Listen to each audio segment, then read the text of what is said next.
Okay, third time's the charm. I've had a little trouble with the audio. This is what happens when you add complications to systems. The error rate goes up. I decided I needed more tool storage. Speaking of complications to systems. So, I got a rolling, locking tool cabinet with a huge butcher block countertop.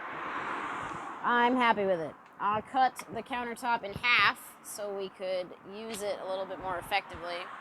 And then we cut a groove in the bottom of the countertop so that it fit over the metal top of the box. So this works really well. I can lift this off here if I want. I'm not going to try with my left arm straight up under, but it's pretty easy to take on and off, and it's much lighter weight than when it was all in one piece. And I didn't have to bolt it to anything. The $25 router I bought on Craigslist shit the bed like 2 days later, so I haven't been able to do a lot of the work I wanted to do with routing the edges of the shelf and the desk and then staining them. I've done none of that. What we did do is we made this little cabinet for a water heater. You might call it a water closet. This is entirely framed with plywood sheathing. There is no other framing in here. So we've got a piece on the top. Can we show? Yeah, a piece on the top. And then same on the bottom, and that's what's holding the box's shape. And then we will cut holes in the bottom for venting, and we'll run the propane and the water pipes through the back wall. And we've got siding, and we will paint the front trim. The trim is pretty neat. Marion ended up cutting these little cutouts to go all the way around the corner, so it's all one piece of wood on both the bottom and the sides. And we'll do a door as well that's on a set of hinges. Woo! Camera spin. Eventually. And then we've got metal roofing, and we sort of DIY'd the flashing on the side. We actually ended up bending pieces of roofing around and smoothing them out and using this hinge tool that Marion had. So it all looks quite nice. And that was that.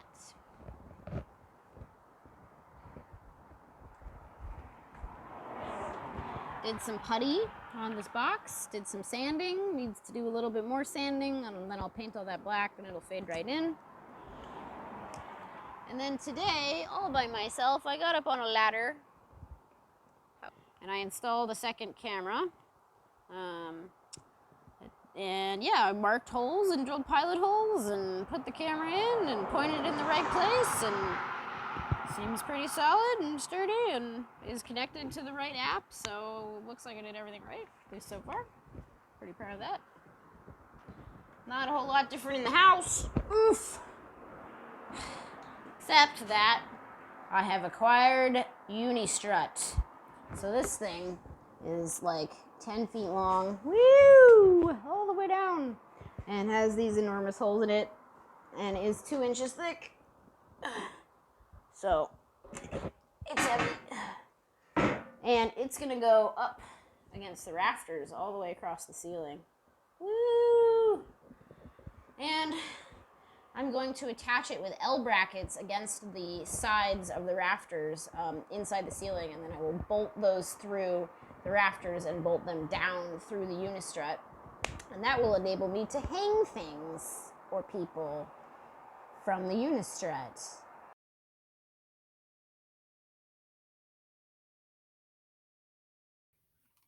I wanted to show folks the exterior design work I've been doing. I've been playing around in SketchUp and learning a lot. So on the front there, on the door side, I'm going to have a porch and a patio seating area and some sort of broad steps up to the door to make sure that I don't fall out of my house and hurt myself or some such thing. And then I've got an exterior shower in the top corner there. And then that little box in the middle is like a kitchen island, and you'll see the grill in just a second. On the other side, I've got a jacuzzi, hopefully, that will be connected to the wood stove coming out of that front left corner of the house there. Won't have jets, but I will have a giant tub to soak in, which would be really nice, wood powered tub. And then I've got a greenhouse there next to it, and that's primarily for the biodigester, which needs to be kept warm in the winter in order to work properly. And that will be part of my kitchen and my bathroom setup. And so all that will be plumbed in. Here's another view of the front. So you can see I have plans for some kind of grill, propane powered, probably on the front. And then a little bit better view of the seating area and the outdoor shower. And then just in the back corner on the left, you can see a cylindrical tube, and that is intended to be rainwater storage coming off the roof on the tipped down side. And that's it.